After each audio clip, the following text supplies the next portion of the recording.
Hey, everybody. Happy 2022. BJ McKay here, and you are back with Leadership Talks. So we're going to cover a lot of ground today, hopefully in not a lot of time. Couple of the key themes we're going to get into is, what is ADVISA and some of the things that we do and why does that matter to anybody here listening, particularly if you're already a client of mine. Second, we are diving into sales, particularly ineffective salespeople and ineffective sales managers. Those are two of our key themes today. And, it's kind of a survival guide today if you're in either one of those camps. So if you're an amazing sales manager and your people, you're like, what's going wrong down there? There's something for you today. If you're a sales professional and you're looking up at a sales manager and thinking, they're not really helping me. There's going to be something for you too. So feel free to bounce around, fast forward to wherever it is going to be most useful. And then, there's going to be a closing thought. So the hope is that you'll find something relevant from today. As always, hopefully you can catch some things in your note-taking guide as you're following along to take back to whatever situation you find yourself in to get yourself to a more effective place where you feel confident, aware, and ready to take on your work environment. So what do we do at ADVISA? That has been a flexible term when we're a management consulting firm or a leadership consulting firm. What does that even mean? It can mean a lot of things. Everything, if you follow me on LinkedIn, you'll see that it's about confident, aware leaders and cultures. Things of that nature is where we've always floated with our team, our growing team at ADVISA, which continues to grow due to the demand of the things that we're working on. But if we put what we did into one word, it would look a little bit like this. And I don't necessarily need to read it to you, but I want to call out a few words on there that I think are important. First thing is struggling. All right. So the people that I'm working with, that I'm coaching, that my team is interacting with, we're struggling with something. Struggling to manage growth sometimes. How do we keep the talent? Sometimes we're struggling because we don't have what we need in a few different areas. So who's ADVISA to you? It's a partner. All right. So we're a partner in your effectiveness, and we're not there to do anything for you. All right. And in certain cases, we can assist you hands-on, but we're there to create effective teams, leaders, and cultures with you in collaboration with you as an extension of your team. And the ultimate thing that we're all looking for is a relationship. And what's that relationship? It's a relationship with work that I'm driven to get to on a Monday morning. I really want to be there and I love it. That's our outcomes. But how do you do it? How we do it is essentially 3 Ds. We squeezed in an extra D on the front, so bear with us. So first, it's diagnose and define. What is diagnose? When we walk in or when I walk into an environment, and you could leverage this too on any of the teams you run if you're a leader listening to this. Diagnose. What do I actually know is going on here? So diagnose is actually collecting data that gives us a real clear sense of a current situation. Yes, subjectivity, opinions, how people feel about a current environment, that helps interviewing and talking with people, but I'm talking engagement data, behavioral data, emotional intelligence data, performance data, sales data, effectiveness data, anything that we can get our hands on as part of diagnose. Define is, what would you rather that look like? If you were crafting the future and you're looking at that kind of X-ray, if you will, or some MRI of your organization, what would you prefer showed up if we tracked it 6 months from now?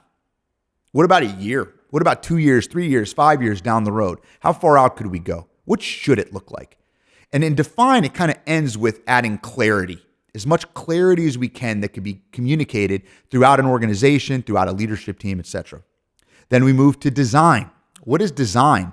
It's what needs to change. It's the functions that need to change. We could be designing all kinds of different things together. We can design a new org structure. We can design training and development protocols. We can design onboarding. We can design how we hire. The list could go on and on. But what there is that's where the architecting happens. We're pulling it together in collaboration with you and our team at ADVISA. And finally, deploy. Which if you've listened to me before, I'm always about follow through. And if we've been in sessions together, I'm always about like the practicality. When a plan actually turns into action, deliberate action to say, hey, we're doing it. We're at 25%, we're at 30%. tangibly, here, with evidence. We're following through.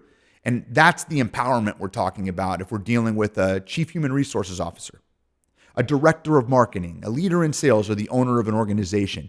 We want that evidence that we're following through. So where do we fit into deploy? We're leadership consultants. We consult. We build instructional design. We do training and development. We build leadership journeys that can span a few months or can span a year or more if you need it to develop leaders at all levels of your organization. So that is who we are at ADVISA. That's what we do, in a sense, our process, if you're wondering. And more to find out on advisausa.com if you're interested. All right, now let's get into leadership talks this time. And today we are talking effectiveness in sales. I've rolled out currently this year, the biggest engagements that I've been involved in and drawn into have actually been about revenue generation. They've been about frontline sales, increasing frontline sales competency and capability. Also, leadership training for those that are over sales within their organization. So I thought today it'd be relevant to riff a little bit on effectiveness in sales and how to be more effective, particularly in environments that aren't conducive to it. So let's start with my first question. How do I succeed in spite of my sales manager? So this is aimed at sales representatives and sales pros out there grinding, doing the work, but feel like they're not getting what they need from sales leadership or a sales manager in their organization. So here's a few ideas, some things to think about. So the first one would be, if I'm an individual, what do I have complete control over? Complete control. And there's two things off the top of my head I can think of that are really useful here to you as an individual contributor. One is self-awareness. So how much do you know about yourself? Where are you strong? Where are some weaknesses or some things that you don't like to put energy or that cost you energy that might be drawing you back from performance where you want it? So self-awareness is one. I'd extend that to just awareness in general. How aware are you of what's going on in the organization, the market, the tools, the resources, all of the other things you have at your disposal to do your job, which is producing revenue for the organization? The second is self-management. Self-management. What does that look like? Well, self-aware, I know who I am, I know my drives, I kind of know what moves me. How do I need to adapt to get those needs met in the environment that I find myself in? And if you have an insufficient sales manager, it's a little more complicated. It costs you a little bit more energy. But if you think about the different environments that put you in, just think about it this way. All right. Within the organization, I have my peers. I might have a support team that I work with. That's one environment. So I have to think about my self-awareness. What do I need? And then managing my behavior, that's self-management with those peers. Well, what do you mean by that, BJ? Why do I need to think about that? As a sales representative, you really live and die by the amount of trust and credibility you can hold with those you have relationships with. So if I'm making everyone else in my peer group or my support team adapt to me, I'm making them burn calories or use energy just by my presence in a phone call, an email, a text, a Slack note, a Teams message. Not somebody people want to spend a lot of time with. All right. So when you think about how I adjust my behavior in that kind of sphere of influence, i.e., I'm not their boss.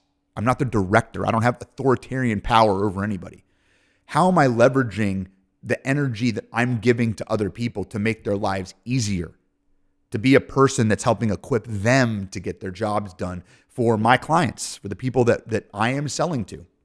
So there's one place where self-awareness, awareness, and self-management matter in that environment. The second one, internally, is still with your sales manager. You're not going to go very far if your sales manager hates your guts, all right? Or I'll just tell my sales manager all the dumb things that they're doing.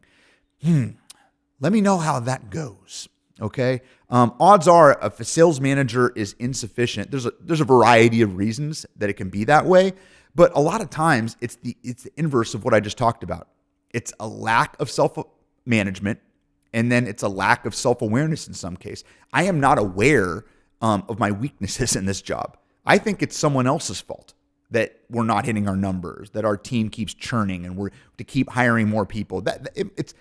closer to something like that, other than I wake up every morning and put on my devil horns and come in and say, hey, how do I make everyone's life a living hell today?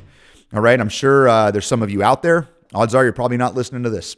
So let's just assume we're to the former, not the latter, with our sales management. It's just a function of maybe the job's too big for me. It changed. I haven't had development, whatever, but it's not malicious. Okay. I still need to manage trust and confidence with my sales leader. If I don't do that, there is big cost for me, i.e. lead flow, lead generation, opening resources to me. All right. So that is an influence relationship where maybe you wish your sales manager was leading you, influencing you in that direction to help you grow and you were excited about it, but it can go both ways. You need to consider in that situation, how do I make my sales manager life easier? Some questions you might consider. What will make them look good? When you observe their behavior over time, what do they talk most about? How do you find a way to accelerate those results for that sales manager? Some of you might be saying, stop, I don't want to accelerate results for my sales manager, especially the one that I'm succeeding in spite of them. All right, I understand that. I didn't say this wasn't going to cost you energy, and I also didn't say it would feel good. I did say it will work if you want to succeed in spite. All right? The alternative, consider all your alternatives. I'm going to undercut them. I'm going to go around them. I'm going to go to their leader. I'm going to just avoid them altogether. Just consider what that will mean for you and the amount of resources you need to get the results that you want. It won't take you long to realize that that's probably the clearest path if you want to stay at this organization in the first place. Maybe you think there's like another role, another opportunity. There's some reason why you're sticking around. All right. But that would be the path that I would most encourage you to take. So that's one environment. All right. I talked about self-awareness, awareness in general, and then self-management. And I talked about 2 relationship environments, my peers and support team, and also with that sales manager that's just not cutting it right now for you. All right. Now we go outside the building walls. All right. We go outside the building walls. When I'm out in my environment, now I've just reclaimed more of my control. Unless my sales manager is coming on every call, I am me LLC. I am representing myself. I am representing the whole company. I might be the only person that they ever know. So that gives me a lot of autonomy, freedom, power to make connections, to solve problems. This is where I'm getting paid to be a professional. And by professional, think about your role as a sales professional like a surgeon would be at a hospital, particularly in the case that I'm bringing up here. Well, what do you mean a surgeon at a hospital?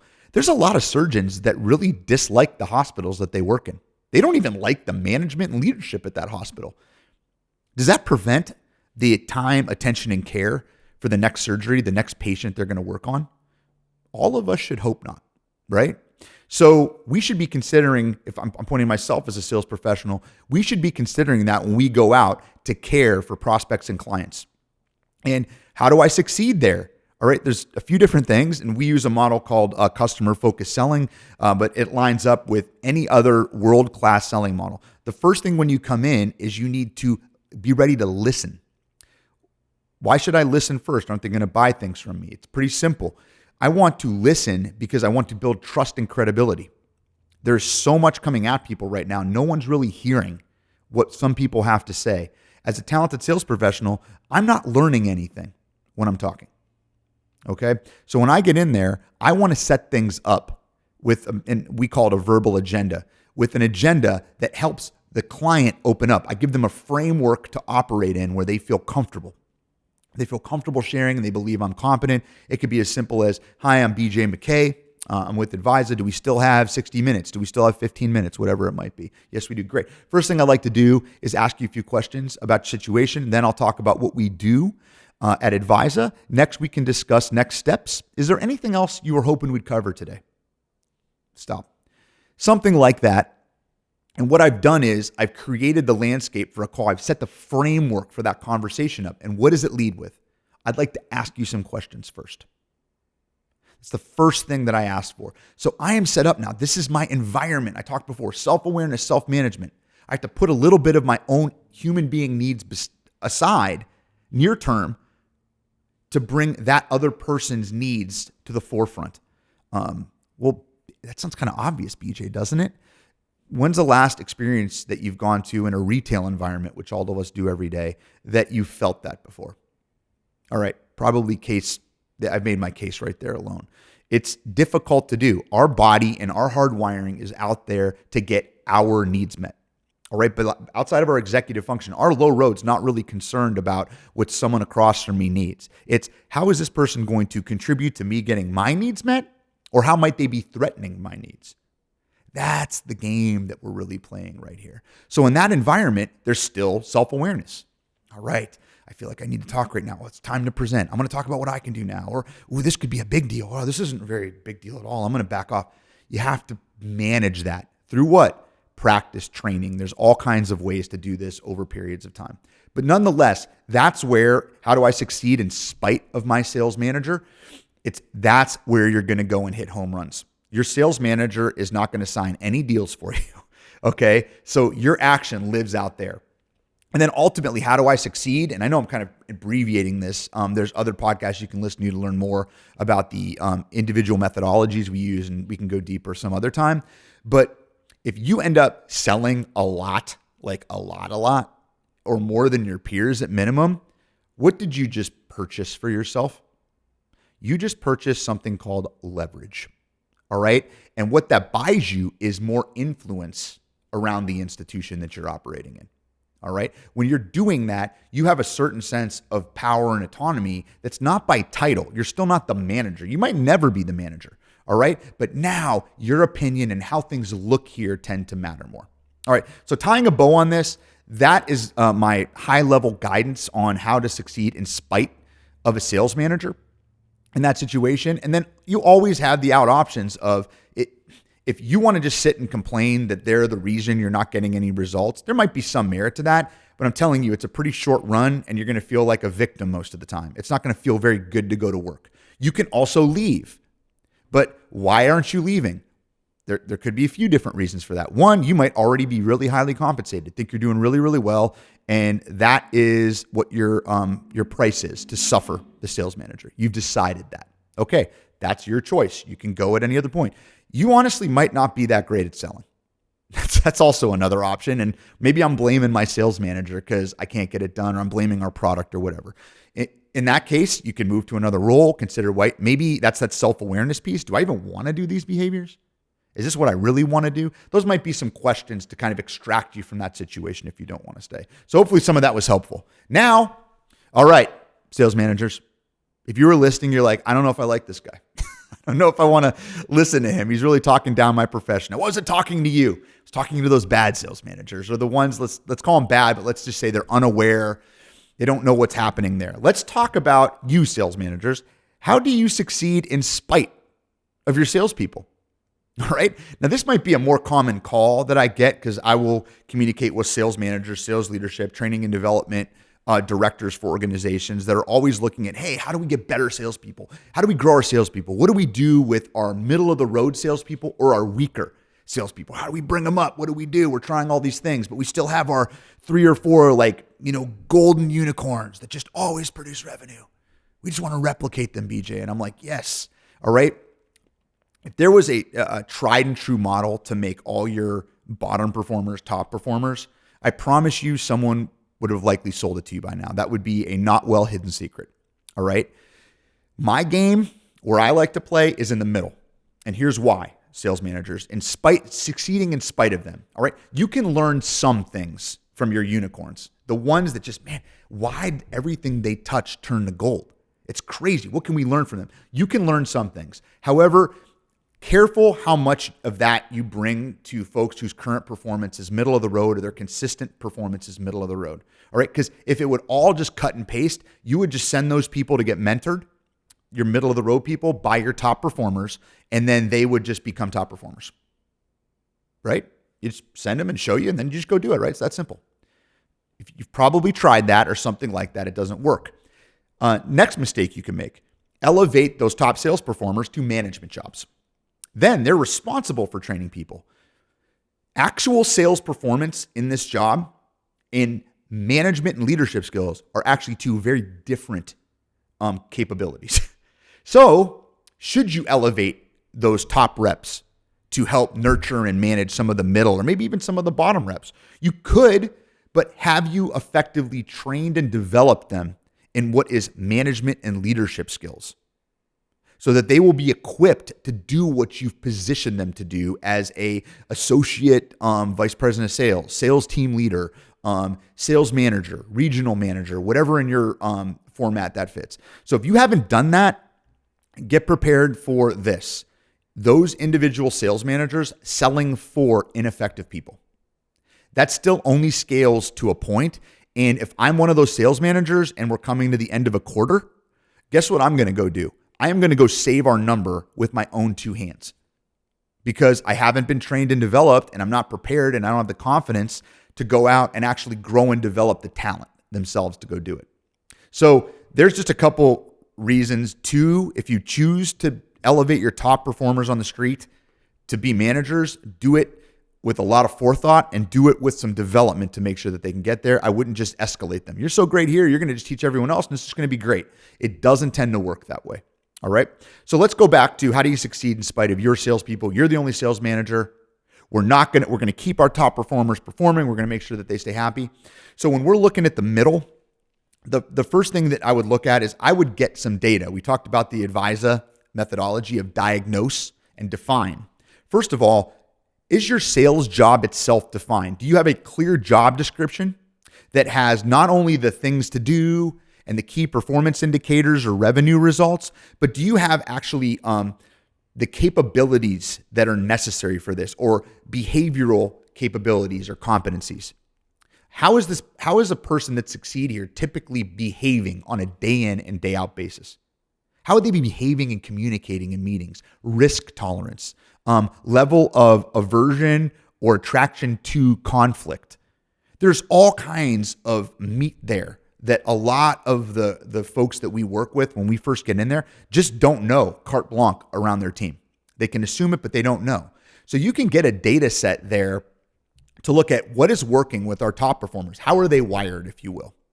And how well do they understand the job and do we articulate the job in an actual job description document that we could use, transfer, to systematize? What would we be adding? We would be diagnosing where we're currently at, looking at the team. We would be able to determine who have the capability to become an above average performer and what are commonalities of lower performers on our team consistently, not just in a month or quarter. All right. So getting some of that data up diagnosed, then you can define the future state. What do we want to do? We want to map out. It's not going to be 100%, but consistently what leads to top or minimum above average sales success from as many angles as we can get so that we can clearly communicate that to our team. That would be step one. Because without that clarity, it's like one off. That sales manager, you're going everywhere trying to figure out how to fill everybody's gaps because we haven't articulated what that looks like. There's not a clear, unified understanding as to what it is. So step one would be that. Step two would be when we're evaluating in that diagnose stage, what commonalities do we see amongst these folks? So you might find when you do that, there's more people in the middle than you thought that share characteristics of your perennial, far above average performers. Take note of that. Next, you'll find that there's commonalities with extreme bottom performers, people that maybe should never have worked in this job, and some of your middle low people. All right. So what you want to figure out in there is, all right, where as a sales manager am I going to invest my time and energy? Because that's currency. When I'm investing energy with one or two reps, I am not investing it somewhere else. So you have to think about yourself in that role and say, where is my best opportunity to succeed? All right. And most of the time it is not with your bottom performers. That is not where you need to be spending your time or resources. Just ignore them, BJ? No, create a path that they can earn your time and attention. If they're not willing to, at minimum, put the energy forth to even try and fail, but even try to do the behaviors you're coaching them on, I promise you, your energy is better spent elsewhere. And then they'll either make it or they won't based upon whatever plan you put together. I like the middle. And I like the middle that shares some or all the characteristics behavioral in this case. Intellectual, if you do end up using some form of cognitive assessment, that's not a bad look if you can get that type of data with my top performers. Now I can go in and I know that there are active examples in the marketplace for me to go and say, hey, all right, look at what Sharon is doing over here. I want to talk about that. And I'm individually now coaching the middle reps that have similar characteristics in areas of gap. And I'm coaching right there. So it's coaching with the scalpel, right? I'm going in on this individual and I'm only filling in gaps that I know are relevant to that person doing what? Producing consistent sales results and doing so with a reasonable amount of energy, not having to burn themselves out to get their sales number. That is a short runway if you end up doing that with folks. All right. Some people can make more calls and activity than others. I try to get away from activity as some sort of like ultimate benchmark for sales performance because it doesn't always correlate. So I'm going to go in with a scalpel instead of like, a shotgun approach. And I'm going to work that way. Another assessment we dial back to diagnose I can do with my middle reps is get some sort of consultative selling assessment, some sort of way to learn what is your current knowledge level in this. What would that give me as a sales leader for my ineffective or salespeople? It's going to let me know what do you actually know and not know about this behavior and skill set that we need to see in every call, in every meaningful email being leveraged. How much do you even know? Because that's an easy bucket to refill, especially if you're a sales manager who's been selling, particularly consultative selling, over a long period of time. Then once you know, we can target those areas. So you have these two different levels. What's my knowledge level? And then what are behavioral characteristics that I share with the top performers that I want to replicate? That is the best place to spend your time. Now, well, what if I'm not going to do that, BJ? My company won't invest in that. We're not going to do it. Or we've tried it and hasn't worked. What I would say is try again.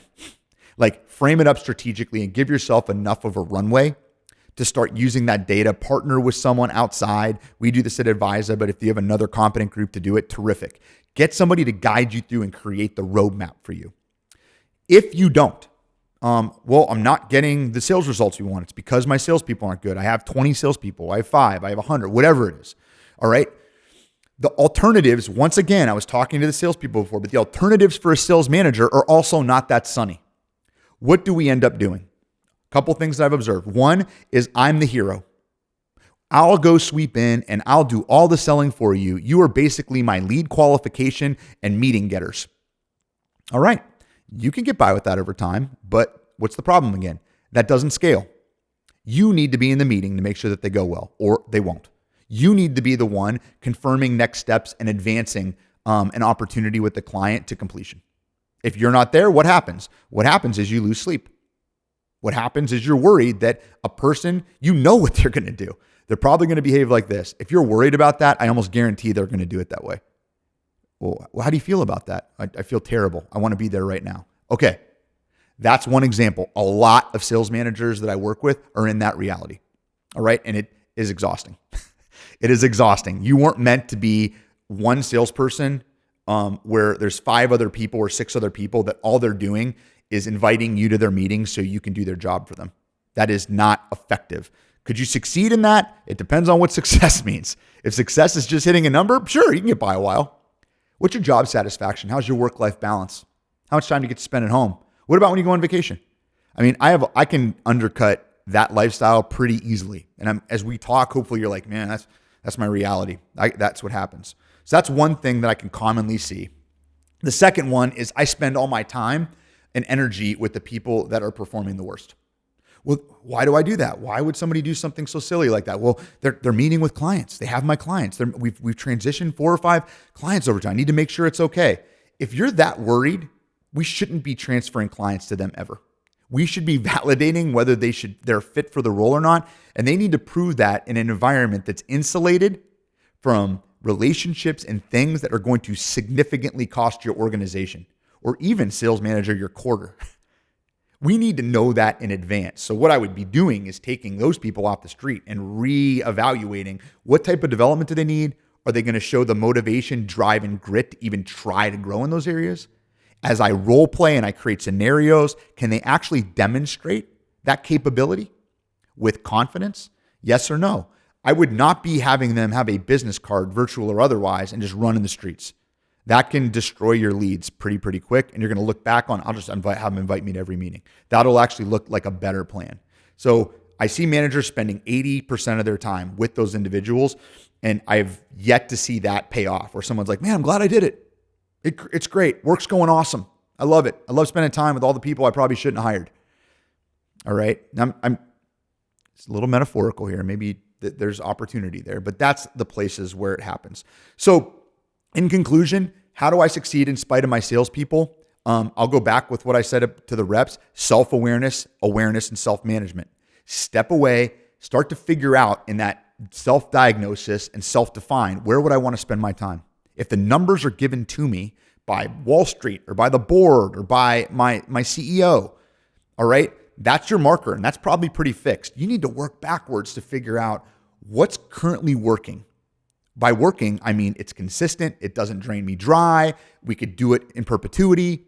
That's working. And what is not working? What is draining me? What causes us pain? What causes my reps pain? What causes our internal team pain if we're not retaining clients?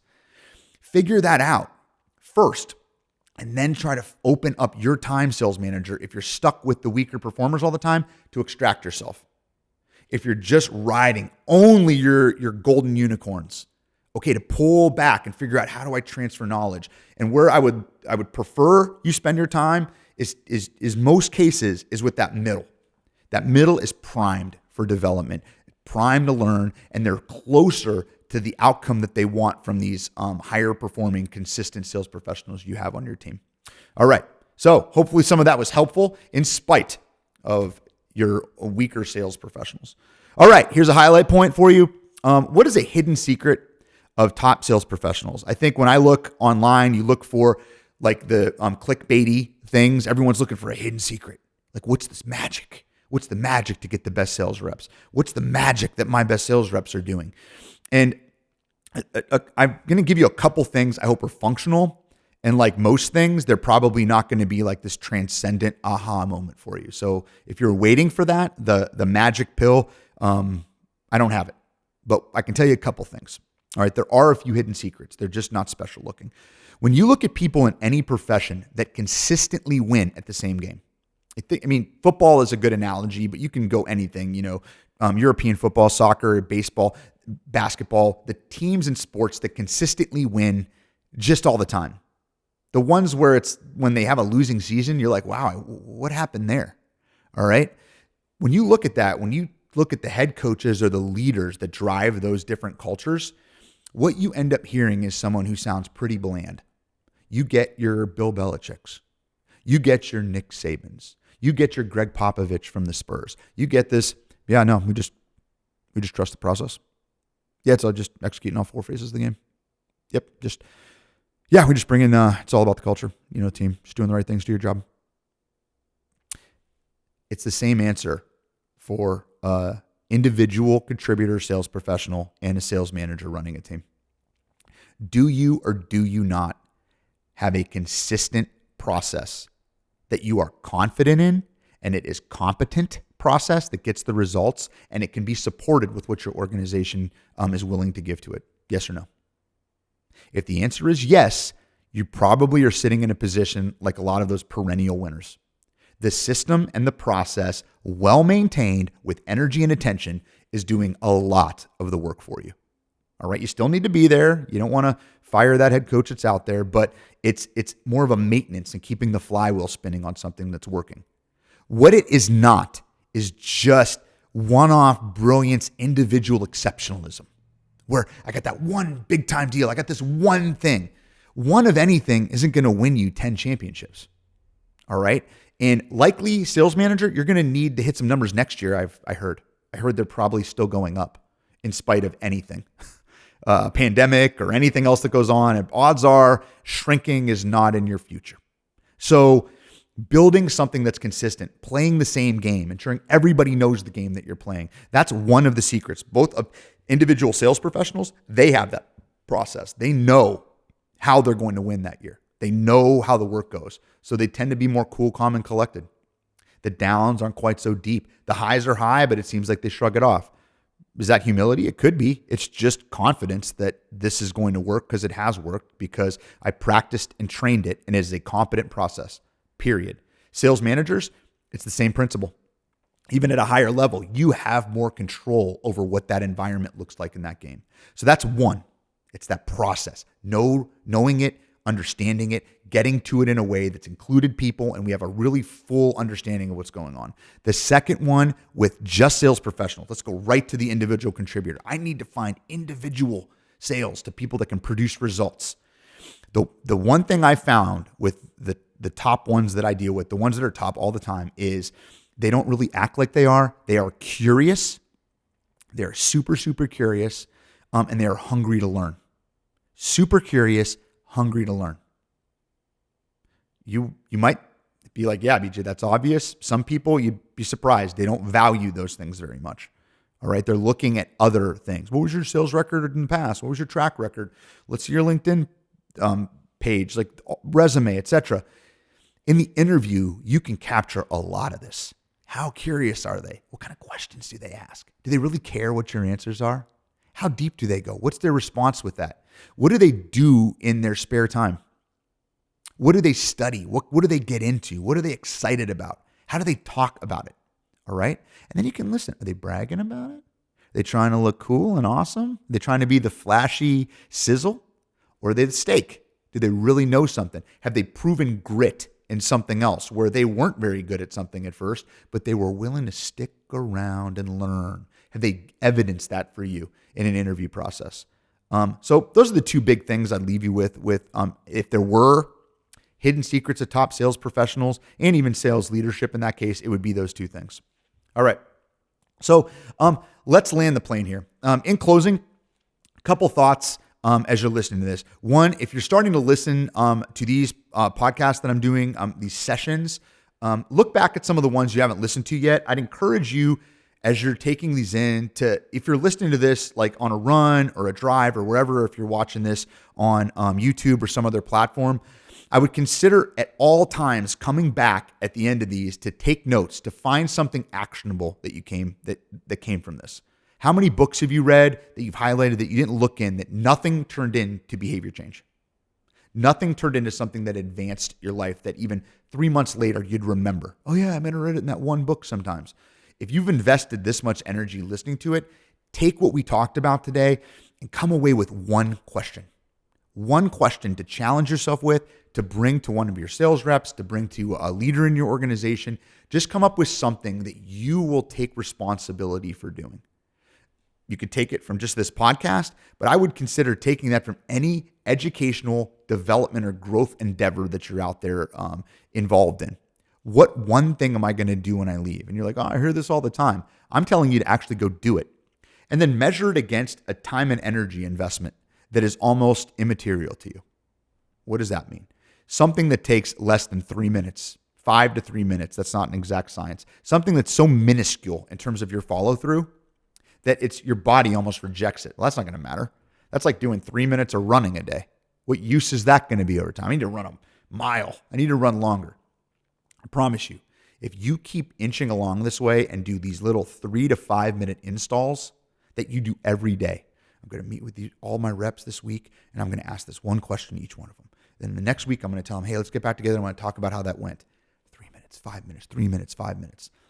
You're going to come up with a lot of growth and development. It doesn't look like much, but after a while, with one grain of sand, one little bit at a time, you're going to look back, and there's going to be a mountain behind you. And everyone's going to ask you, how did that mountain get there? How did that huge mountain get there behind you that you created? Wow, we're really impressed with your career.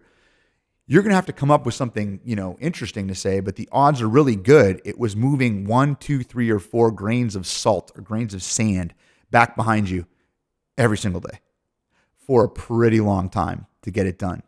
The goal would be, because life's only so long, is to be enjoying the process of doing that. You just liked it. It was fun. It was energizing.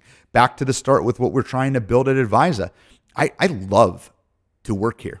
Like, I love the people that I work with. I'm drawn in, and it is no burden to me to pick up each one of those grains of sand, put it on that hill, slap my hands of it, and have a great day at work. So That was our episode today for Leadership Talks. Please tune in for more as we come in. Subscribe if you haven't subscribed. Connect with me on LinkedIn. If you're interested in talking, you can connect with me, DM me there. If any of this hits you today and you're like, man, I'd love to hear more about this, how it's specific to my organization, that's what I'm here for. So until next time, we'll see you.